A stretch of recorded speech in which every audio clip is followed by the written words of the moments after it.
এখন বক্তব্য রাখবেন মাননীয় সংসদ সদস্য আব্দুল্লাহ আল মামুন। আপনার সময় 2 মিনিট। ধন্যবাদ মাননীয় স্পিকার। বাংলাদেশ হলো একটি কৃষি প্রধান দেশ। যে কৃষক রোদ বৃষ্টি ঝড় মাথায় নিয়ে আমাদের মুখে অন্ন তুলে দিচ্ছে, সেই কৃষকরা আজ সবচেয়ে বেশি অবহেলিত। চাষের মৌসুমে সিন্ডিকেটের কারণে কৃষকরা সরকার নির্ধারিত দামে সার বীজ পায় না। কালোবাজারে চড়া দামে সার বীজ কিনতে গিয়ে কৃষকরা ঋণগ্রস্ত।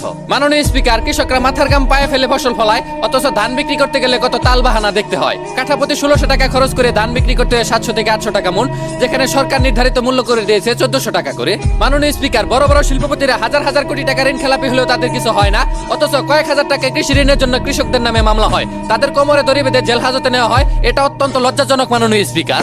মাননীয় স্পিকার, আমাদের দেশে রাস্তা বা ব্রিজ তৈরি করতে যে পরিমাণ খরচ দেখানো হয় তা উন্নত দেশগুলোর চেয়েও কয়েক গুণ বেশি। এই বাড়তি টাকা কার পকেটে যাচ্ছে, কে খাচ্ছে তার কোনো হদিশ নেই। ব্যাংক খাতে সাধারণ মানুষের টাকা আজ গুটি কয়েক মানুষের পকেটে চলে যাচ্ছে।